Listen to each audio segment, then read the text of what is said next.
everyone, welcome back to Geeks Not Nerds Live. I'm your host, Captain Logan, and with me this evening is the magnanimous Eric Holden. I'm Luke Cage. And the amazing Connor Nielsen. Pew!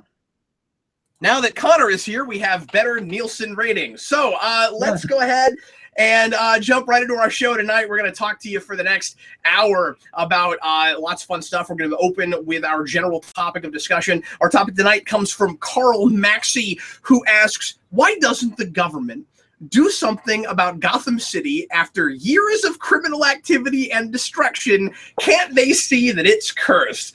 And Eric and I put our heads together and decided that that was the most fun comment of the question of the night, and we thought we'd do something a little bit more lighthearted this evening. So that's what we're going to be talking about here in just a minute. Thanks for being here live. If you're watching as we are recording this right in real time, like an episode of 24, except that's not, shot like it's not actually live, ahead a couple of minutes. Yeah. Every now and again, we'll get up and go get a soda or go to the bathroom, and then you'll have a clock, and it'll be like, and then we'll come back, and then Eric will be like wherever Eric would be 2 minutes after that. So I guess in the same place, but maybe, I don't know what, like reading Luke Cage or something. Anyway, so we're gonna do our topic here in a second. At the end of the show, we're gonna have 10 or 15 minutes of open forum. So noodle a little bit about anything going on in comicdom and superheroes and stuff, or science fiction, anything pop culture that you might want to ask us about at the end of the show. Any news stuff you want us to weigh in on, or just general topics of discussion.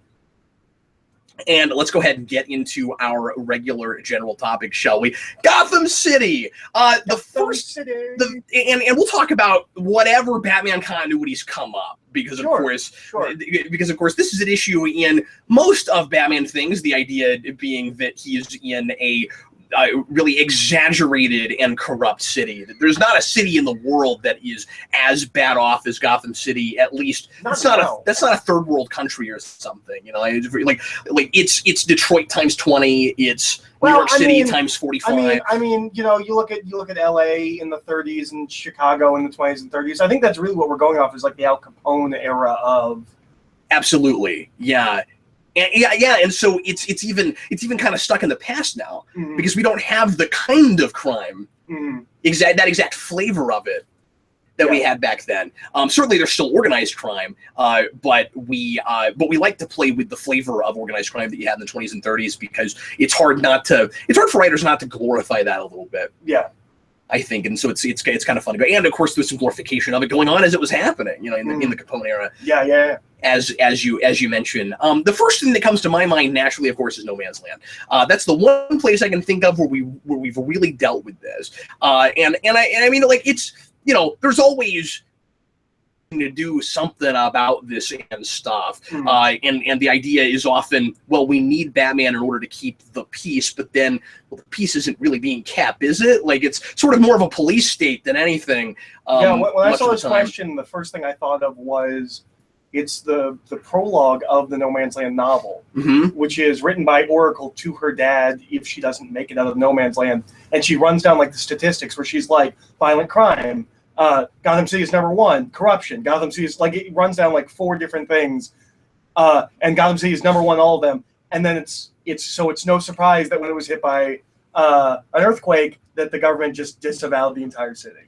Yeah, and it always felt to me like they were sort of waiting for some kind of an excuse to do so. Because the problem is, whoever is in the White House right then is going to have a really hard time keeping their approval rating up and a good reputation if they cut off a major city in the middle of the United States, regardless of how bad off it is. Well, and if you recall, at the end of that story, the putting it back together is the beginning of Lex Luthor's running for president. Exactly. Yeah, he comes in and saves it. Yep. Which I always thought was kind of a stroke of genius. Yeah, I agree. And it's one of the big things that fits into his platform that he was running on. But I guess the easy answer to this, and I don't know how much I have to say on this topic, honestly. The easy answer for me is, well, if they could cut it off, they would. But politics. Yeah. Well, I think the biggest problem is, at least with corruption, you've got it's really murky and like wavy, where whenever we start Batman, Gotham's really corrupt. But once we get rolling, it's only corrupt when it suits a story. It seems to run like all of the cops seem to be fine until we need to do a story about a dirty cop and things like that. So it doesn't actually seem that corrupt most of the time. And when you get to the violent crimes and the destruction, it's on a way lesser scale than Metropolis deals with. Yeah. That's true. Like corruption just becomes synonymous with violent, right? Where you might not have any actual corruption in the politics and in the police force and stuff, but you just have a whole lot of crime that they have a difficult time, keeping at bay. Connor, you want to jump in? So this is an interesting topic. I think the way the politics go, the president of the United States, like, well, we're doing so good with Metropolis. It's okay if we let Gotham slide a little bit. We've got to have some kind of dichotomy, right? Honestly, I haven't really thought about why it is that way. I guess it just kind of comes down to, well, it's fun. We can tell stories that way. It's Batman's thing. So I guess the more I hear you guys talk about it, I might come up with more points. But yeah, I just kind of seen it as just a nice little mirror to Metropolis, I guess. Well, he's right. I mean, naturally, it's a conceit and an excuse for a status quo. Yeah. Well, and the thing about Gotham is really obviously corrupt. Like, I know you've never read The Question, but that's an actually corrupt city that's being run by people that are not the elected. Like, the elected officials are pawns there. And that's more the way I think corruption would be realistic. And that's how at the beginning the Gotham TV show plays it. Yeah, but the corruption in Gotham is, like, obvious a lot of times. Like, no one doesn't know that the mayor is being greased by the Penguin and Two-Face and whoever else. But I always like that, because if it's that far gone, and that's the infrastructure, it would be really difficult to do anything about it. Like, it's so dangerous and such a scary place that maybe the government isn't trying to step in and do anything about it because they're afraid of what the fallout would be, or that we would create some sort of like mini civil war or something. I mean, it would almost require like tanks and armed forces and stuff, right? You have to call in the National Guard or something. Well, and you have to occupy. It would look like your federal government occupying a city. Well, and the thing that we always do in crime fiction, when you get rid of a major mob boss or something like that, is we always bring up the nature abhors the void. Yes. When you get rid of, it becomes worse because you now have a bunch of people vying for the kingpin. If you fix Gotham, do you now have a bunch of cities vying to be the new Gotham? Do we just naturally drive other places crazier? See, I thought where you're going with that is just, okay, so you've occupied it, but what are you putting in place? Are you able to turn Gotham into something like Metropolis or something else? Because this, of course, happens in real life when we occupy a country that has a totally different kind of lifestyle and society than ours, and we try to turn it into democracy. Sometimes once we pull out, something like what you're talking about happens, and so that's what this is most akin to. I think if you fix Gotham and all the people, all the criminals, they just go other places, right? Like now the Joker's hanging out in Central City, and now Two-Face has gone to Bludhaven. Well, and I would love to tell that story.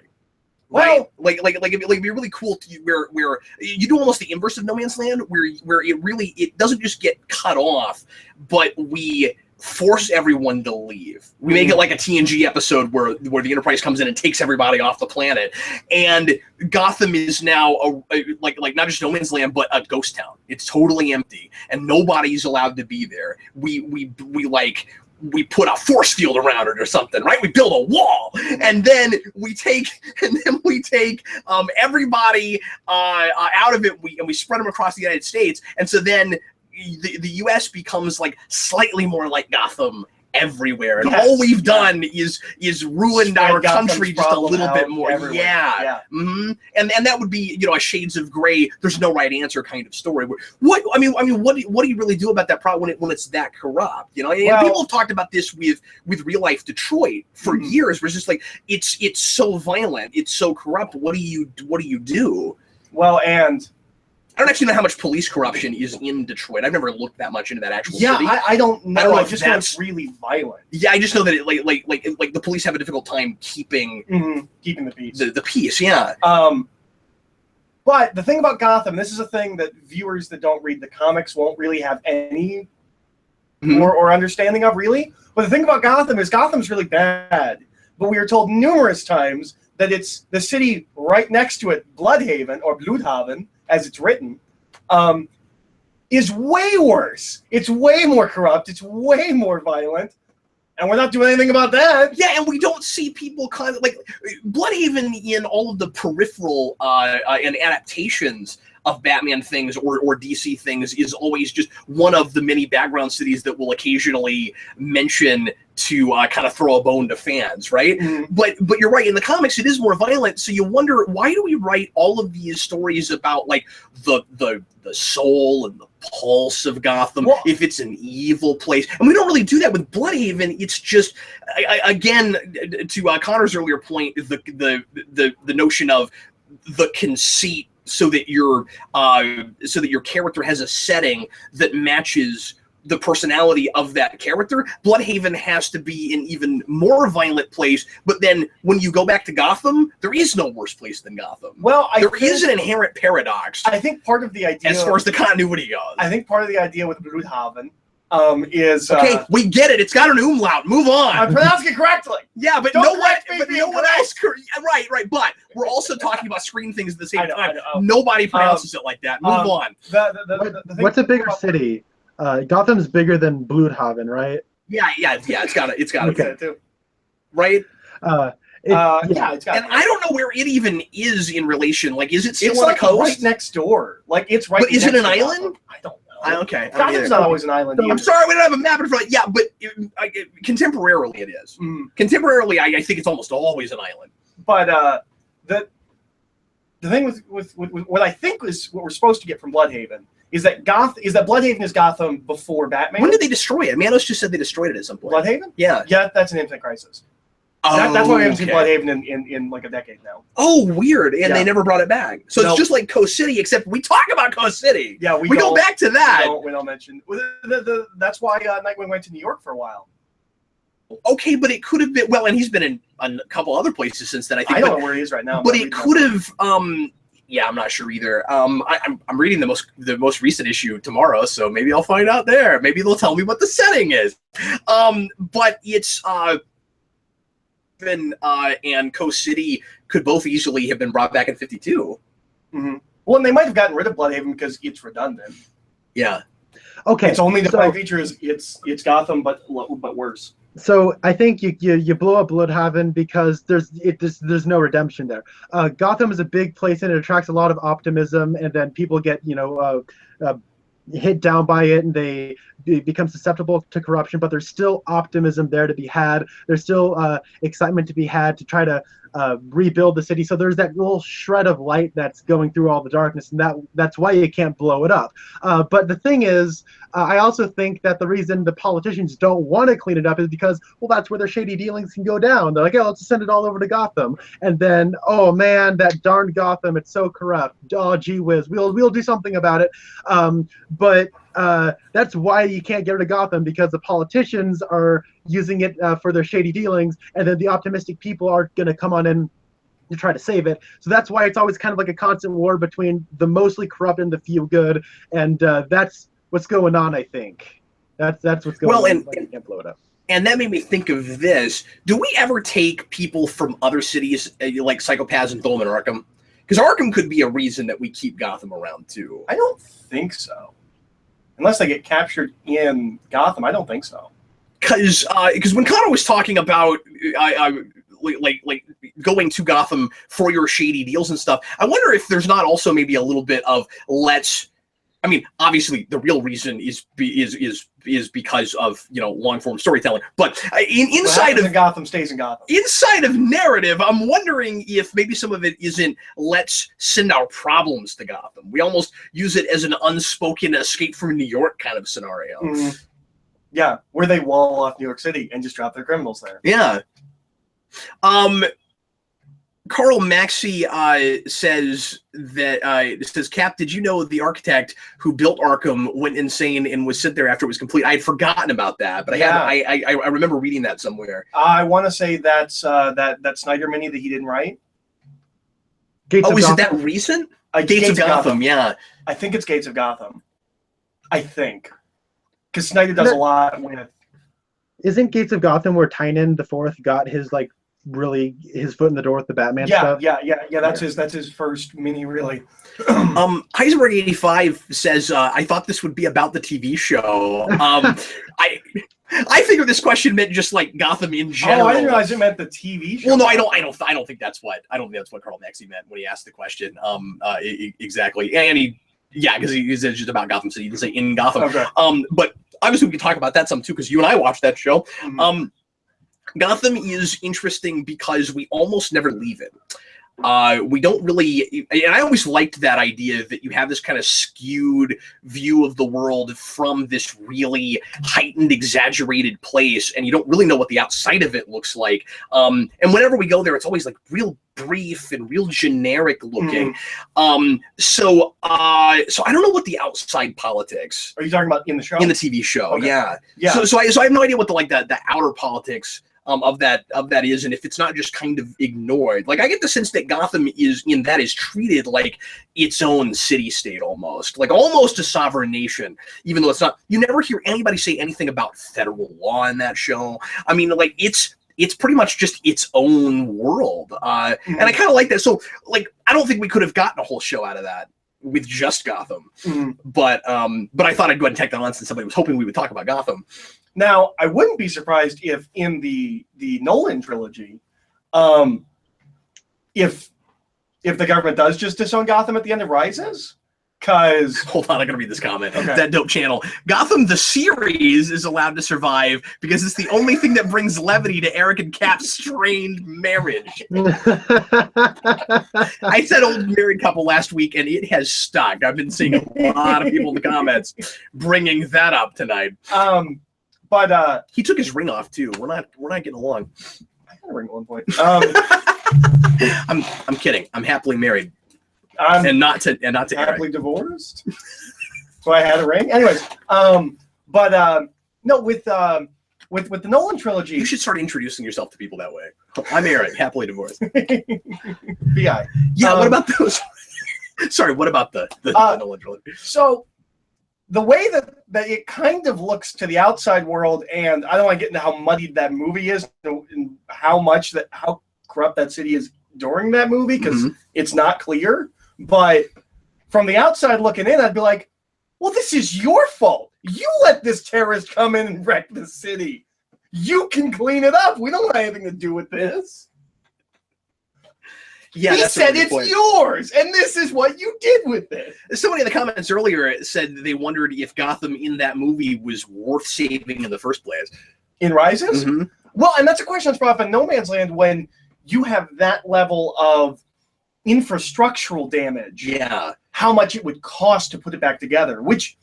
Well, I always like that idea because it's not just the people and breaking laws and ruining people's lives and psychopathy and stuff. It's also physically the buildings are dilapidated. I would guess that in most Batman universes, when you buy real estate, a lot of times when you buy real estate, there's an act of God clause for your insurance, where freak occurrences are not covered by insurance. I would not be surprised if in Gotham it's like also supervillains. Active supervillain is not covered by insurance because we're blowing up buildings all the time. If not whole buildings, floors of buildings. Well, and I mean, we blow up how do you buildings. ensure something like that? To be fair, if you look at the DC universe as a whole, we're blowing up things all the time in a lot of different cities, but maybe it happens more often in Gotham. And you have it's larger with scale Metropolis, and the City of Tomorrow, you've got easier ways to put stuff back together. It's a futuristic city. It's state of the art, and Lex Luthor has a gazillion dollars. Well, he can constantly rebuild everything. And that's part of the thing with Gotham. And in a lot of continuities, he owns some 70% of it or something. Well, and that's a lot of things. Like Connor was saying, there's like a hope in Gotham. Gotham is unlike, I think, any city we actually have right now, where the way Gotham's portrayed in the comics a lot of times is a lot of it is old architecture. Yeah. It's an old, I mean, we have old cities, but a lot of times we knock the buildings down and rebuild better buildings. And I always prefer that with Gotham. It's literally a Gothic city. Yeah, yeah. But it's the impression that a lot of people in Gotham, the reason people stay in Gotham, because that's the question everybody always asks, right? It's like, why would you move to Gotham? Stand-up comics. Living in Gotham is like the DMV. Sorry, like stand-up comics in the DC universe. Yeah, in the airport. Sorry, go ahead, Connor. Mind the Gap brings up Grant Morrison's Clown at Midnight issue, and how there's that whole paragraph, or I think a little bit longer, of Batman just standing on top of a building and observing and taking in Gotham. And I think his prose do lend a really vivid picture of what Gotham's like, but also what it feels like to its residents. And I think you can really see, like, they talk about the rain, the constant rain being like glass, and how you can see the neon through the glass, and it's like almost seductive in that way. So and when you read that, it's not hard to see why people see the hope that you can have, and they get ambitious about it. And when it does, not go according to plan, like it seems Gotham turns on everybody. When you go back and you read that, you can see, well, yeah, they were just too ambitious for their own good. Yeah, that's great, Connor. Because you get, and I didn't think of this aspect of it. I'm so glad you brought that up, because some of it might be the city keeps kind of galvanizing itself. It keeps keeping itself alive. Maybe sometimes the outside government, outside forces will come in and try to fix it, and it as an entity doesn't want to be fixed. When you have so many people, because I don't think it's just narration boxes inside of comic books. I think it's like actual characters who see that city as a living, breathing entity that has its flaws, and it might look like really messed up from the outside, but it's history, and it's their personal history. They don't want to see it change too much. And so like the very people that are being hurt by that city are probably the same people that are keeping it going. And like, I mean, Snyder won't shut up about it. Yeah, exactly. Yeah. That has become such a cliche in Batman comics, by the way. The city as an entity, the heart and soul of it, like it's a monster, or it's a god, or it's a it's a personification. In issue 2 or 3 of King's Batman, he has a great little speech that Batman narrates about Gotham, what Gotham means to him. Yeah, and you've said 100 times that is leaps and bounds above any. Yeah, in 2 pages, it's better than Snyder's whole 22-page epic poems about. Yeah, that's Snyder's written. I live in Portland, Oregon, which is what? Which is just like Gotham. It's just like it. Well, I live in Portland, Oregon, which is a decent-sized city. And more and more people are moving here every day, it seems. But I live in the Northwest, so it doesn't do anything but rain for 10 months out of the year. And I'm not saying it's just like Gotham City, but I remember I would read a lot of Snyder Batman, and it just numbed me to Gotham.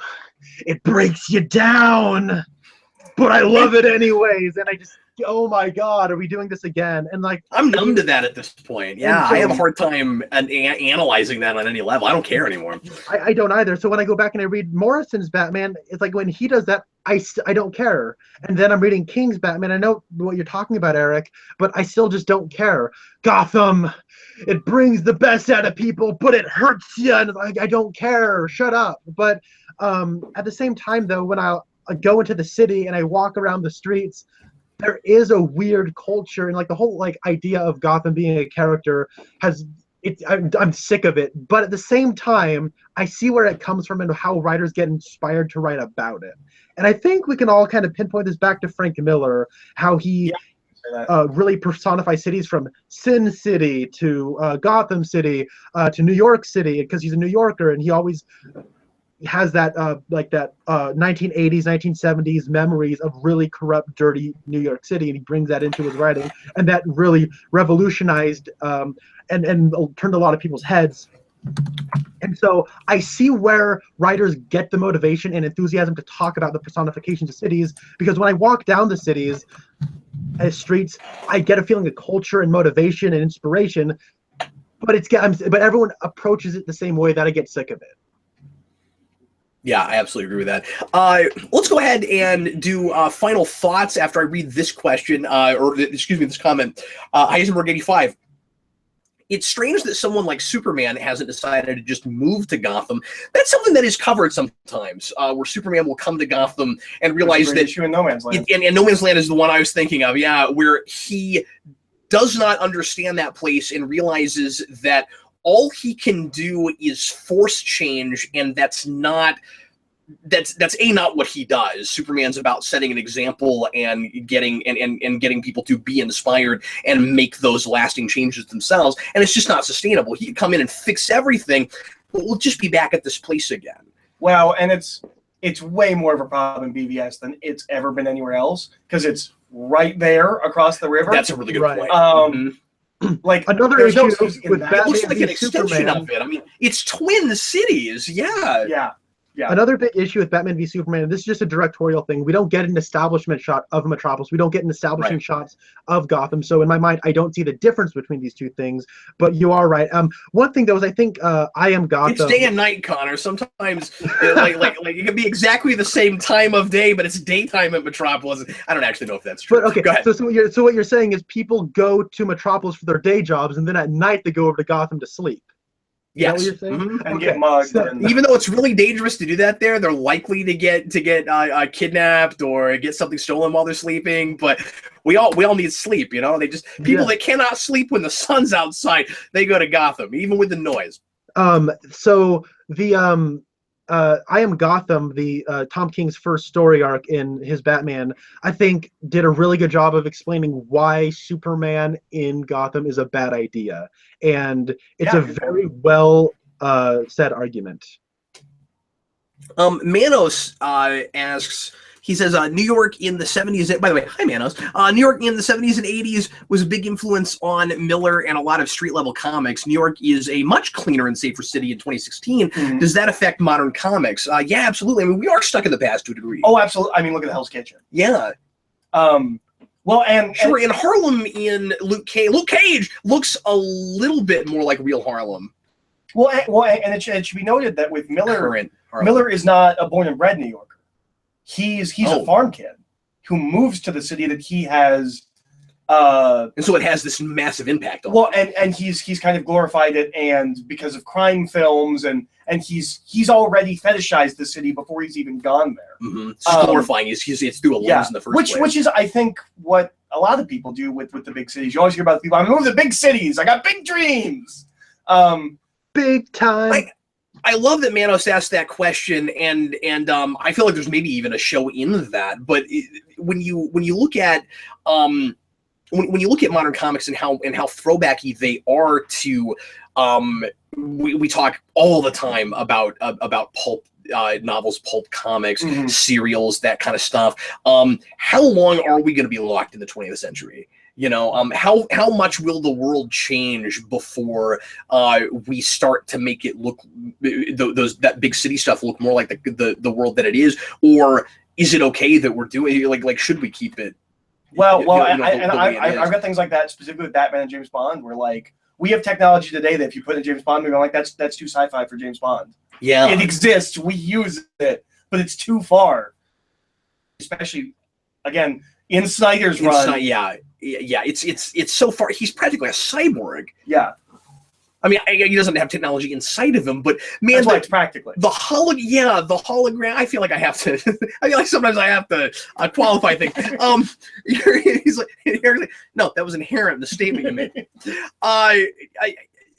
The hologram thing was too far for me. Yeah, and I know we have technology like that, and it doesn't bother me like when Iron Man uses it, and Batman certainly has as much money and knowledge as Iron Man.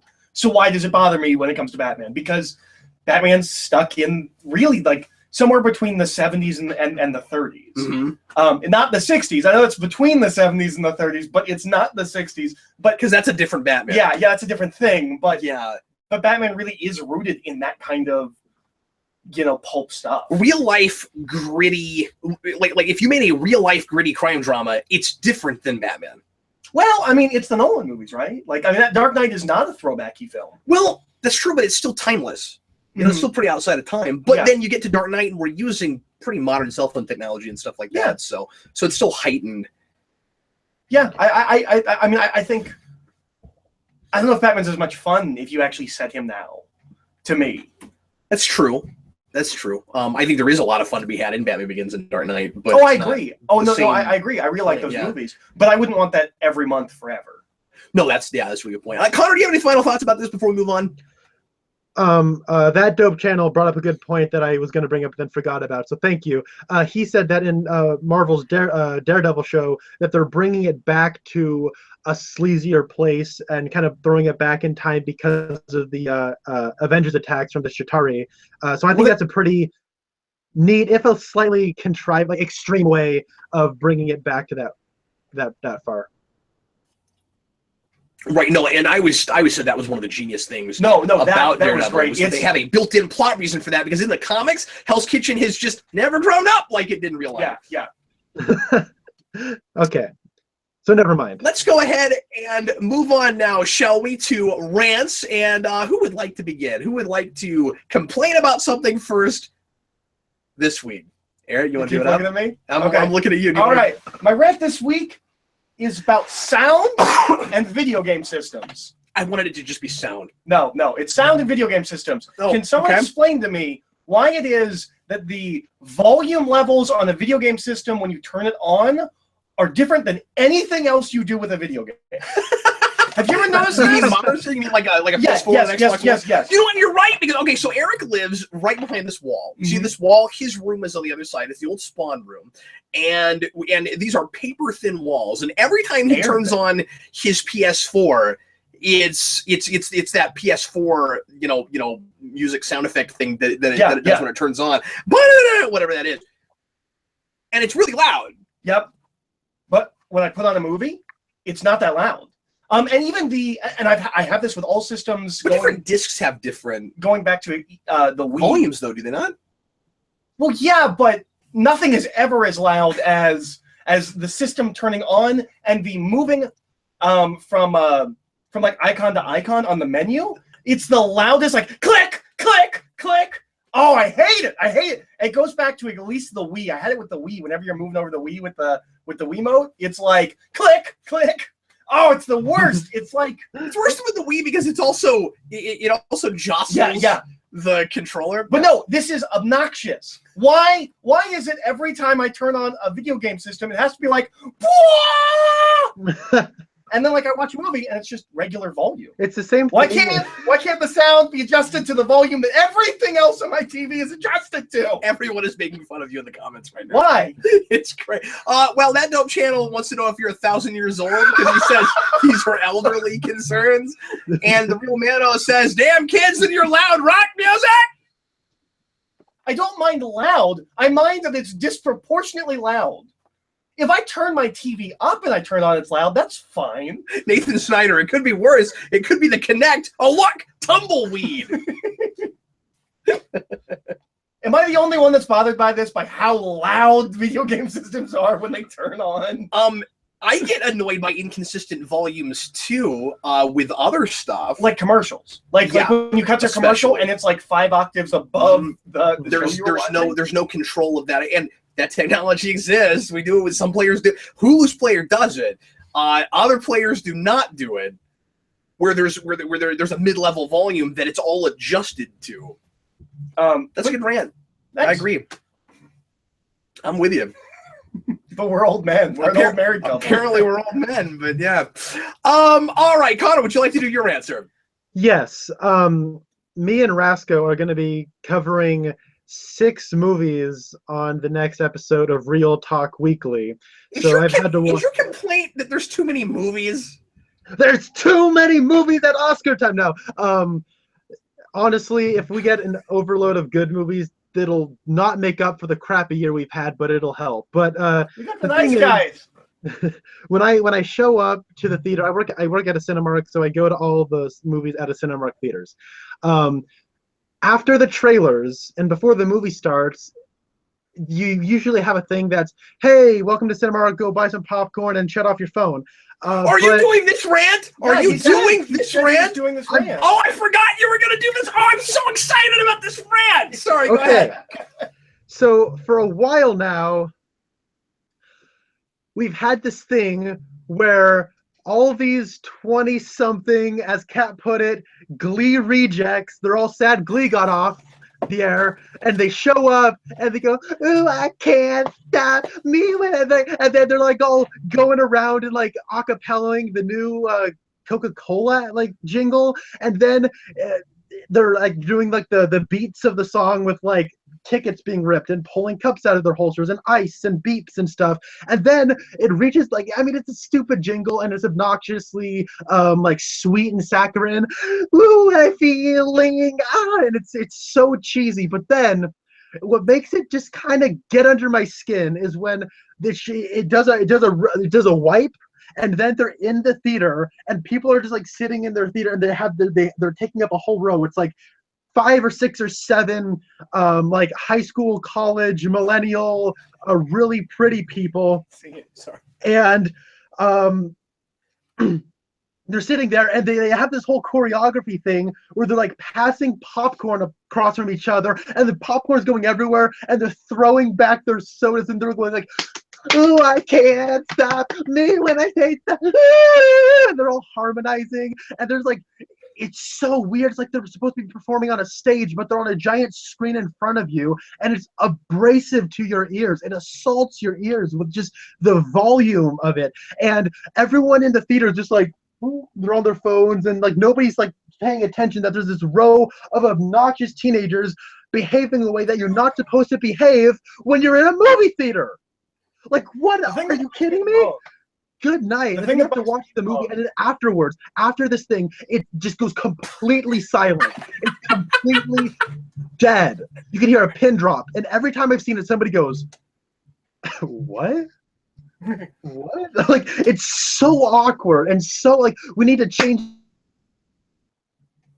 Oh, no. Now. His rant broke down. Oh, he's back. The thing that bugs me the most, aside from the inherent annoyingness of it, is the popcorn and soda moving, because they had to sit popcorn and soda down in the wrong seats to move it over to the correct seats. Like that's forethought. That's really like, okay, I bought a popcorn, I want you to hold it for our little dance thing, but then you give me my popcorn because I paid for it. This is a new thing. This is a new thing on my bucket list, you guys. I want to get together a quartet, walk into a Cinemark with big tubs of popcorn and sodas, have this choreographed and rehearsed and all ready to go.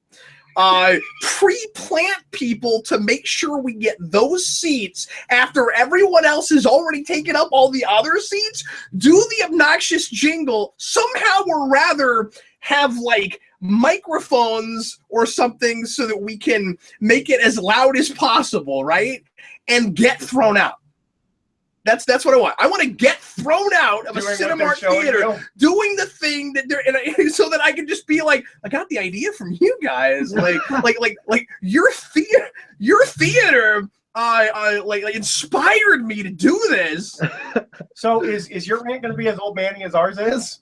So no, my rant is definitely not old manny. Just closing thoughts on that though. It needs to change pronto, but they brought up improv everywhere. Yes, improv everywhere could get away with that though, is the thing, because because like Like they would have it set up with the theater. They'd be allowed to be there. I'm saying I would not ask permission. Sorry, Connor. Go ahead. But there's more ads too. Like I know like some of this where it's like it shows a person trying to go into the theater, and then there's the usher sitting there at the podium, and then the guy goes, "Well, oh, you know, I got a ticket," and then he takes a drink of like the Coke that the guy's holding, and then he goes.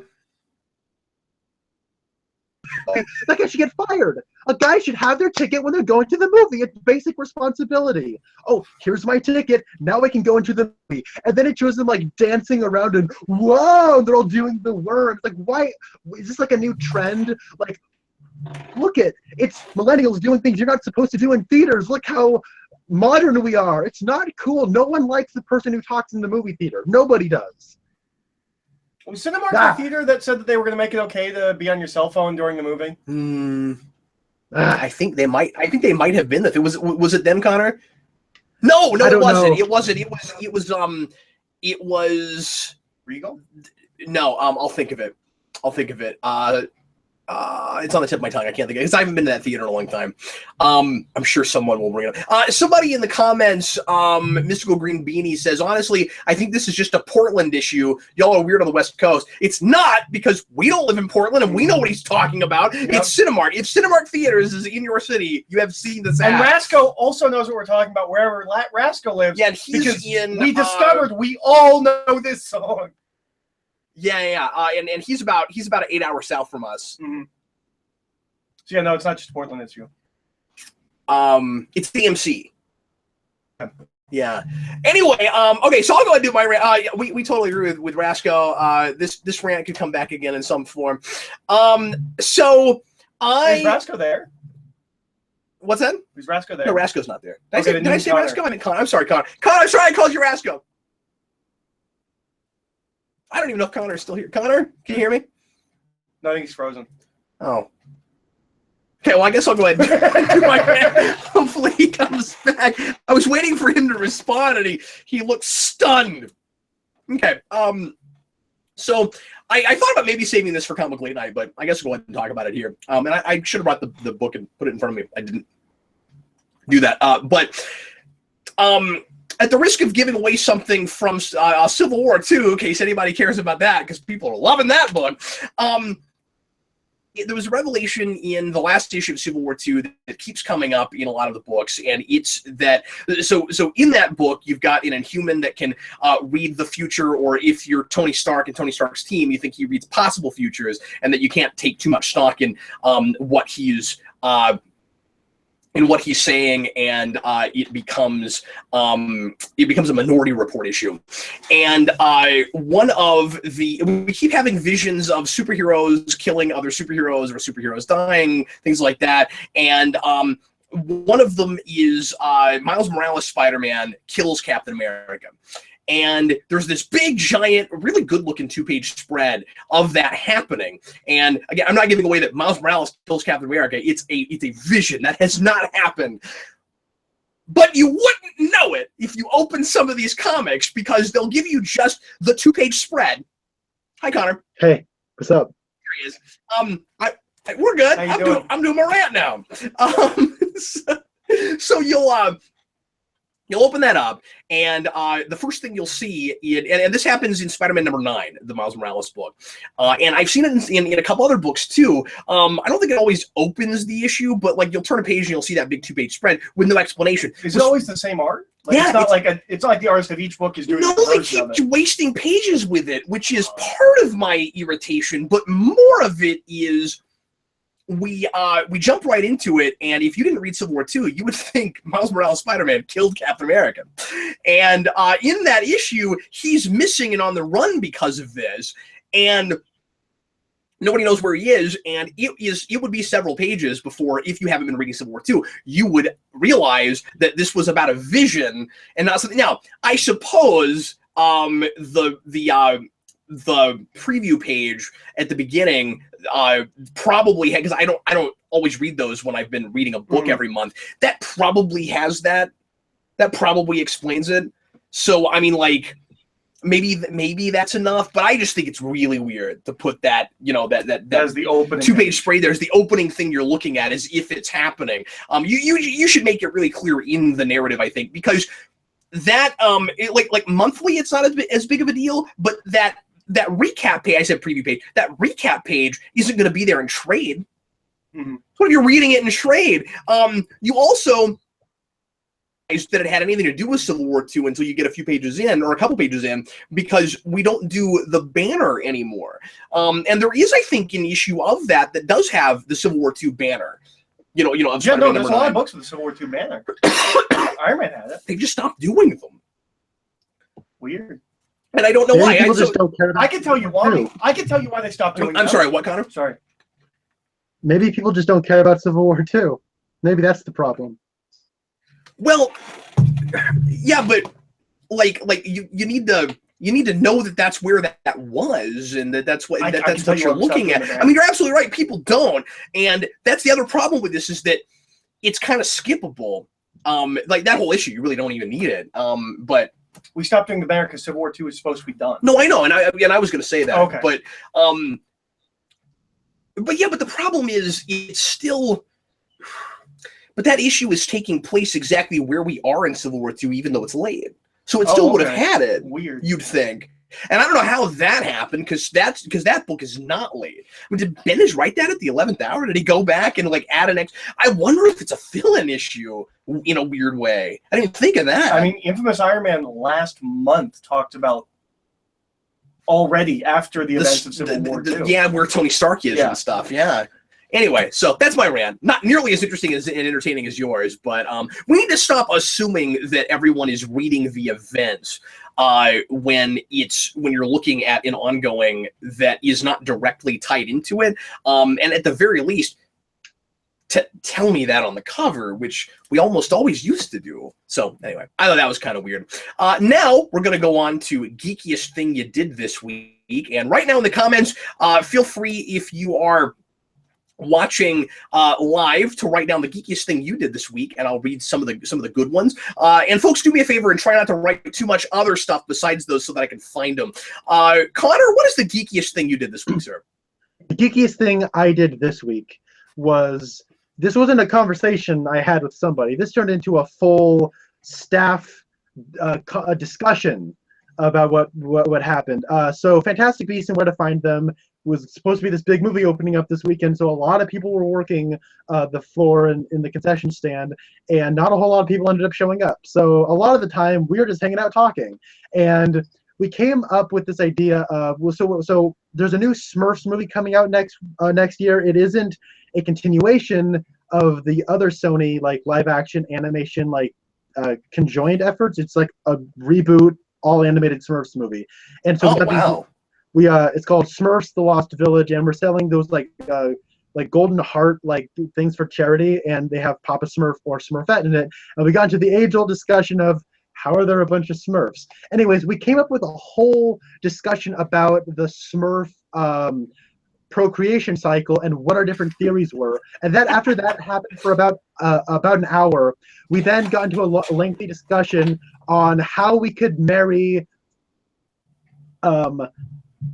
the Christmas Carol with a Star Wars spin-off anthology movie, and we came up with Force Ghost, a Star Wars Carol, and it's about Anakin Skywalker being visited. It's right after he kills the younglings. So we get the Ghost of Christmas Past, which is Qui-Gon Jinn, and then we get the Ghost of Christmas Present, which is all the dead younglings he killed coming to visit him, and then we get the Ghost of Christmas Force Ghost of Christmas Future, which is the ghost of Darth Vader, so himself, but he doesn't know it's him yet. And he's like, look at this awesome future that's ahead, and look how great the galaxy is. So then he goes, oh, that's awesome, I'm not going to change. So it doesn't really affect canon. It's just a story we could tell in the continuity. And that took up another hour of our day. That's pretty geeky, man. It's pretty good. Eric, what was the geekiest thing you did this week? And does it beat Connor's geeky thing? Probably not. Okay, all right. Let's hear it anyway. So I mentioned this on Late Night last week, but I have decided that I am going to try and read pretty much everything Iron Fist before the Netflix show comes out.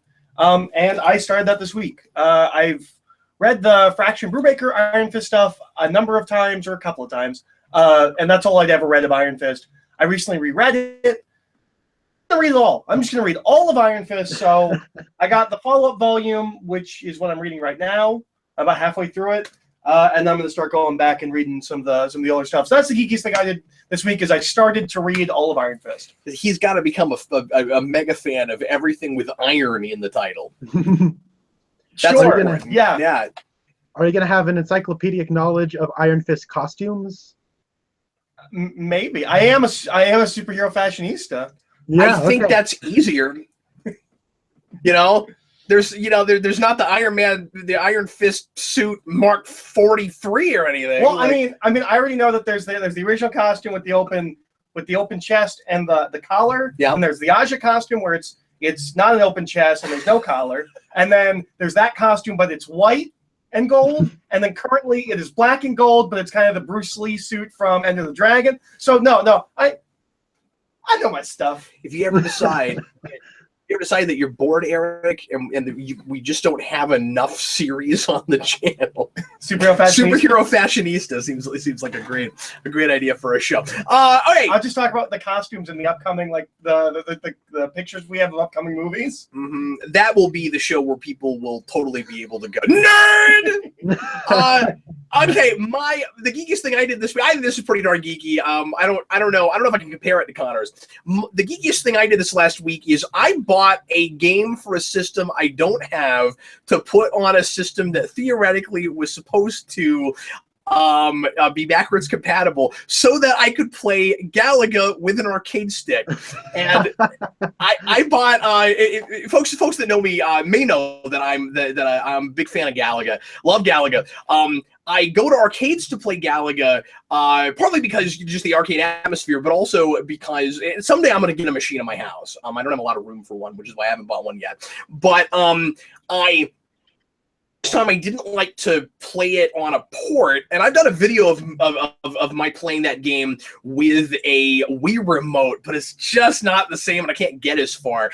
So I needed a stick, and I've got a fight stick, and it's the same kind. It's basically the same kind of experience with a fight stick. So I was like, oh, I need to put Galaga on my 360. I figured that would be a thing that you could just download from Xbox Live, but it's not. So I needed Namco Museum. Now there is a Namco Museum on 360, but it's like $30-35 everywhere, and it's hard to find if you don't order it. I found this at Vintage Stock here in town for $10 and had read online that it's supposed to be backwards compatible. So I put it in my 360 and it didn't work.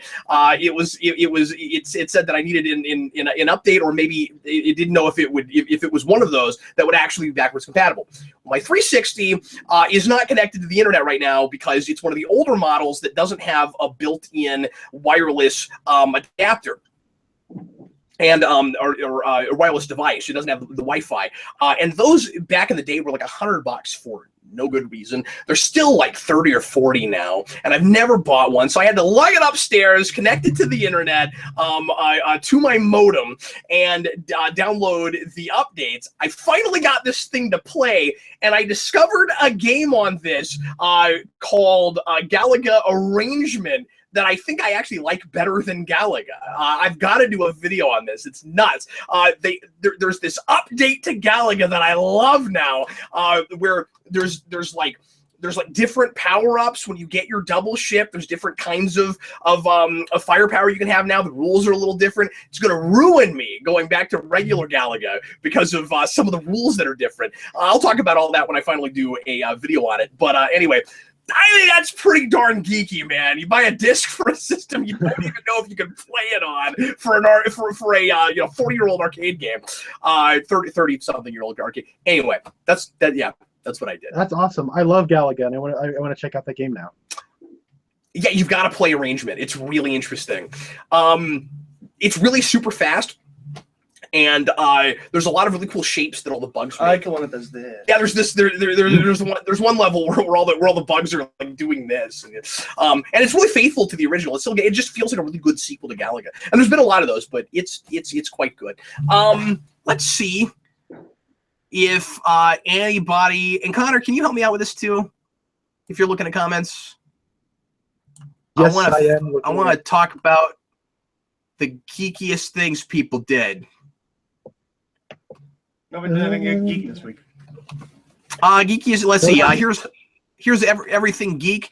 Geekiest thing I did this week was go to DerpyCon, where my friend had the horror of blocking Robert Picardo's path to the bathroom. That's a good one. That's for the guy. I met Robert Picardo. He's great. What's DerpyCon? I don't know. Mystical Green Beanie, geekiest thing. I explained why pre-52 Bruce Wayne was in his early 50s by calculating the ages of all the Robins. That's pretty good. I have things to say about Batman's age, and a lot of it deals with No Man's Land. No Man's Land puts dates in places, and it makes, yeah. Scott Lehrer, I had a long conversation with my brother about how he thinks The Long Halloween mirrors the rise of non-gang homicides and random violence in cities. Is that true? I don't know. That's pretty geeky.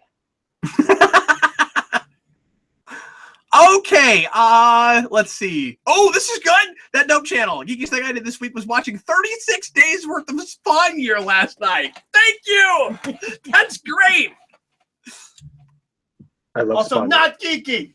No, that's pretty geeky. Thanks, buddy.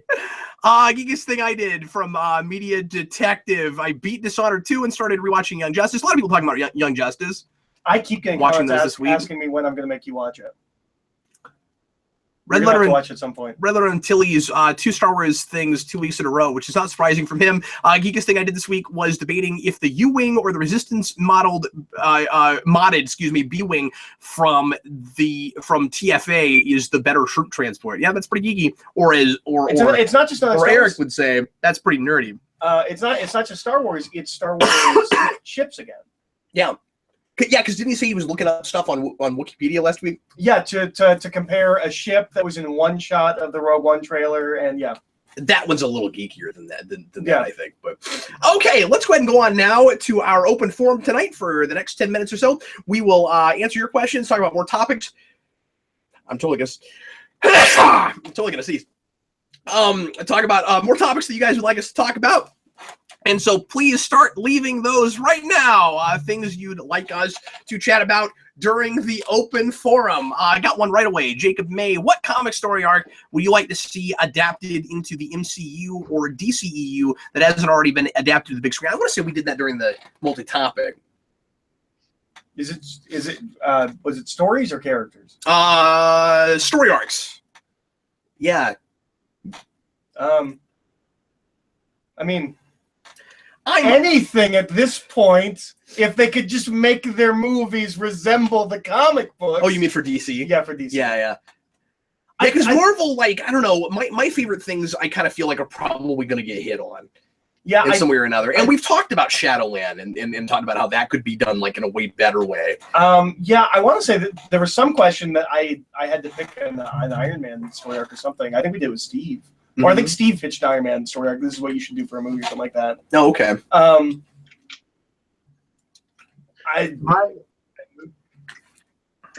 They'll never do this because it's too small scale.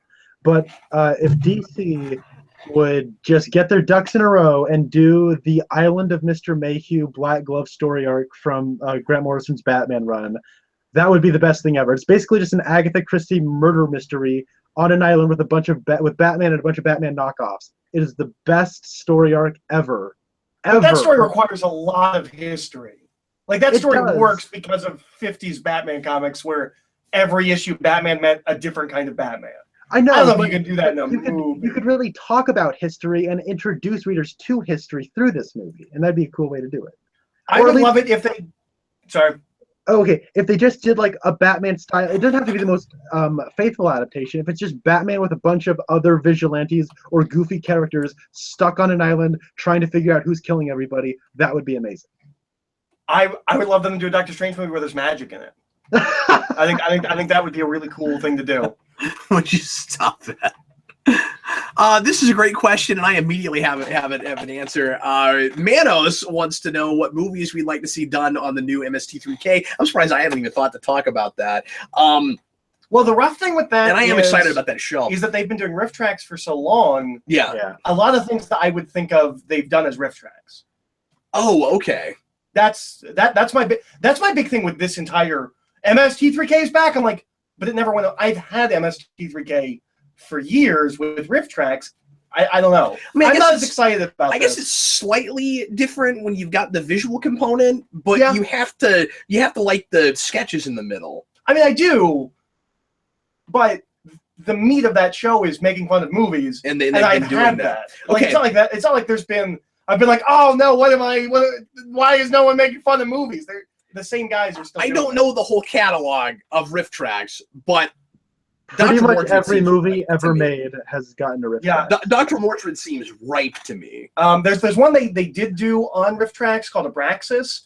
They could do it again. It stars Jesse Ventura. It is fantastic. I've watched it without the riff tracks. It's an awful film, and they should do it again because it's a sci-fi movie, so it fits thematically kind of with MST3K. Yeah, and stuff they're making fun of. But yeah, no, I guess that one. A BVS. BVS would be a great movie for them to do on MST3K. But that's the sort of thing that they will have done a riff tracks on. Now, I don't know if they're continuing riff tracks. I don't know. Since they're doing that new MST3K show, but yeah, go ahead, Gunnar. The Legend of Hercules. I don't know if it's gotten to riff tracks yet. It's the Kellen Lutz Hercules movie from January of 2014. One of the best, worst movies in recent memory. It is so Is that the funny. one with The Rock or the one without The Rock? It's the one without The Rock. It's got Scott Adkins, B-movie king, action movie king, as the evil king, and he is so funny. Everything he says, he shouts, and like he has a really bad, like all the costumes are terrible. He's got a fake beard on that when like the wind starts blowing, it looks like it's gonna fall off. It's so funny and so cheap. I have introduced that movie to countless of my friends that have come on over to watch it, and we laugh every time. I freeze framed frames of that movie, and I've shared them around my Facebook. I love that movie, and I really want. I don't know if they've done a riff tracks of it, but if they haven't, please do an MST3K of The Legend of Hercules, starring Kellen Lutz and Scott Adkins. It is so. But I doubt seriously if they'll buy movies that reason. Yeah, I don't know. They'll almost certainly. Beastmaster 2, Beastmaster in New York. That would be a great one to do. Highlander 2, although they've probably done that. I don't know if they must have done. At least riff tracks. Highlander, the source, they need to do. I don't know if they've done a riff tracks for that, but that needs to happen. That's the Sci-Fi Channel. Son of the Mask. Yes, Son of the Mask. I don't know if they've done riff tracks for Dungeons & Dragons, but that's a prime candidate for MST3K. Let's go ahead and move on. We'll do a couple more. I'll answer this real briefly. Heisenberg85 wants to know where Spider-Man page by page is. Dan and I have a couple of the can. I just got to sit down and edit them. So I'll try to have one of those out for you this week. It's a couple of pages back. Just flip back. Just flip back. You have the power. The power is yours. The power is yours. Eric. Oh, Frankenstein. They need to do Frankenstein. Eric Mano says the difference. We're past that now. Eric says, or Mano says the difference is Mike Nelson's doing riff tracks and Joel is back for MST3K. Oh, so it's different people. Okay. Well, but Servo and Crow are on riff tracks. Yeah. So it's one different person. Okay. I don't know. Okay. He's arguing with me. I'm not, or with you. I'm not. I'm not arguing with me. Everybody. I mean, I would never argue with Mouse about MST3K. He knows what he's talking about. Yeah. Dimitri J. Hey, Eric, what do you think of Netflix's upcoming Death Note? I think if you were going to do it, you should do it on Netflix. They were talking about doing it as a movie for a long time, and that's a bad idea. The thing about Death Note is I never finished it. Once L dies, I just stopped. I didn't care about that series after L died. So if they can fix that... I forgot that was a thing you knew. I've never looked at it. You might actually like it. Really? Yeah, it's quite good. Do you have it? I do not. Okay. But yeah, no, I think Netflix is the perfect place for that series. That Note channel again. What do you guys think of the news that Marvel signed off on changes made to NTW in Deadpool in exchange for the ability to use Ego in Guardians of the Galaxy 2? Oh, yeah. Negasonic Teenage Warhead. Oh, thank you. Yeah. Obviously. Please don't use acronyms, guys. I don't, unless it's real standard acronyms everybody's Marvel used to. signed off on changes? Could this lead to more trade / collaboration with Fox? Yeah, I didn't know that. Okay, so basically what happened was James Gunn wrote the script for Guardians of the Galaxy 2, just assuming that they owned Ego the Living Planet. Turns out they didn't, because while he appeared, his first appearance was in a Thor comic, his origins are actually tied to the Fantastic Four. So Fox got it when they sold all their Fantastic Four characters back in the 90s. So then what happened was they were making Deadpool, and Negasonic Teenage Warhead, I guess her original powers in like her one issue of Grant Morrison's New X-Men was like some kind of mind power, and then they said, well, we kind of want to have her have powers that better fit her name. So they asked Marvel, hey, can we change her powers? And they said, hey, can you give us Ego the Living Planet? And they said, sure. They said, sure. So then they swapped. Okay, here's what I don't understand about that. They've never cared about that before. We have characters with names that don't have the same powers that they have in the comics. We have characters with power. Why does it matter now? I don't know what exactly the character is able to do as part of the legality of it. They gave Psylocke. No, it's not Psylocke. Callisto, the Morlock leader. In X-Men 3, they gave her psychic powers. She didn't have those. Because this isn't taking a character and giving them something that is owned by the other company. This is just not being faithful to the comics. Why would Marvel need to sign off on that? Yeah, like based on that logic, like Marvel should have signed off on everything they did in X-Men Origins Wolverine. Right. But having said, because we've done this with lots of characters. That's obviously really weird. Yeah. Okay. So we're gonna make Stryker a government guy. Is that okay? Yeah. He's not gonna be a televangelist. Yeah. I mean, we could think about this for all kinds of stuff, right? Like we're gonna add some stuff to the backstory for Magneto. Is that okay? So that dope channel pointed out something. Sorry, go ahead. That dope channel pointed out that Marvel has always had to sign off on it, and so they have always signed off. Just one of these sign-offs included a swap.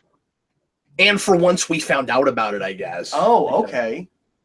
I wish Marvel had not signed off on more of that stuff. That's really interesting. We could have been saved an X-Men Origins Wolverine movie if they just said no. Okay, if it's true that they've always had to sign off on it, though, I guess my answer to that question is not necessarily. I mean, if the question is, might there be more collaboration because they signed off on yet another thing? I mean, I guess the idea behind that question is it's not just signing off on it. It's they made a bargain. Like in Doctor Strange, Marvel or Fox comes to Marvel and they're like, well, I'm here to bargain, and Marvel's like, we really need Ego the Living Planet. They're like, you're not getting it. So there's like a time loop that is finally broken by their giving Marvel Ego the Living Planet and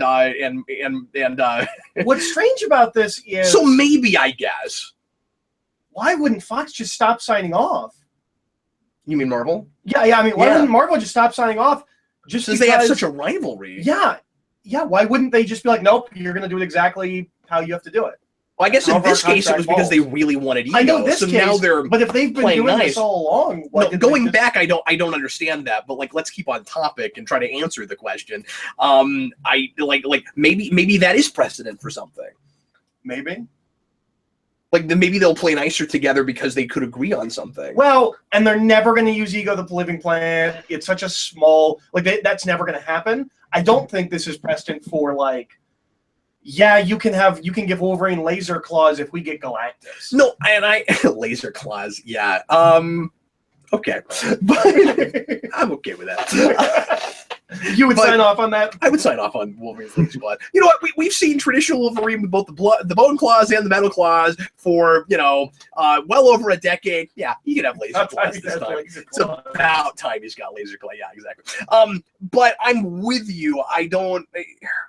The question has always been, could we ever see Marvel and Fox get in bed together like Marvel and Sony did? Mm-hmm. And I bet where he's going with that is, could something like the fact that they were able to make a deal like that, is there now reason to think that that's more plausible than it was last week? I actually think it's less plausible now, because they gave them that they made that swap, and then Deadpool came out. they're bigger than they ever were. At least because they now have the second highest grossing R-rated film of all time. Deadpool was a huge hit. They weren't in the best of places when they made that deal. Now Fox is doing better. I mean, I know Apocalypse didn't do great, but... Well, yeah, because obviously that deal was made pre-Deadpool because they had to make that movie. Yeah, that's a good point, too. And then the bigger question for me here is just, is Fox going to let the rights go back? With Fantastic Four, because I just don't see them. Well, I mean, like, for our part, we really want them to, but I don't see them ever making money with Fantastic Four. I think that is dead for them. Well, and there's always that ticking time thing of like it's like 6 or 9 years, something like that. They have to make 5, I think. Is it 5? Or maybe it's it can't be just 5, because Rise of the Silver Surfer is what, 07? Yeah, 08, and then if the new Fantastic Four movie didn't come out until 2015, but it's not when it comes out; it's when it's made. Yeah. So if it's made in 2014, that's 7 years, 7, 8 years, something like that. So it's 6 or 7 years then. Mm-hmm. Okay. So I guess we'll see what happens with that. Still don't know how would you want to see them try to collaborate? Sorry, go ahead, Connor. I don't know how Universal still has Namor. Right. Namor is a cluster when it comes to like legality, apparently. Because me and Comics Kid 2099 came up with a theory that he's making cameos at the Universal Studios like park Waterworld attraction. Like he shows up, he's like, "Waterworld, I am Namor," and then he goes away. That's how they're keeping the rights. Imperious Rex.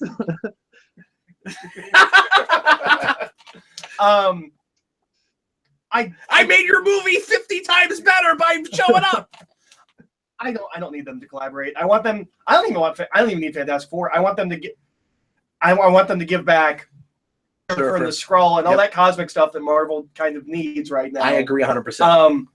Fantastic Four is whatever. Like, I feel like that's really hard property. I mean, I've made that case before. I'm just saying that, like, this is a thing where you and I are saying the same But thing. with the X-Men kind of work on their own. I don't think they need to be in the Marvel Cinematic Universe. So, Carl Maxey says, Cap, you should do a Riff Tracks commentary. We talked about it. Yeah.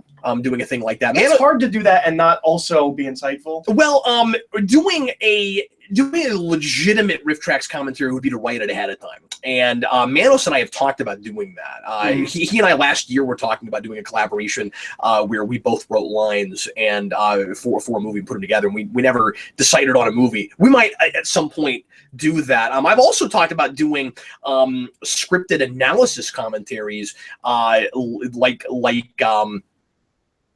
basically it would be a superhero rewind, but in real time. And I'm kicking around maybe doing that eventually. I know Manos has always wanted to do Mac and Me, so that's really? Yeah, he's always wanted to do a commentary to Mac and Me. I can't decide if you're joking or not. No, I'm not joking. Oh, Manos okay. really wants to do a commentary making fun of Mac, like a Riff Tracks commentary on Mac and Me. Okay, interesting. I haven't seen. I mean, he can confirm. He's right here. Yeah. If you're still Manos, if you're with us, show us a sign. That's not a bad idea. Maxie says there should be a Riff Tracks on Legends of Tomorrow.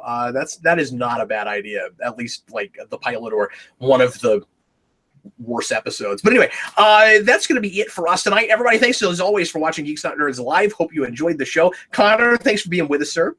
Always glad to be a part of the panel.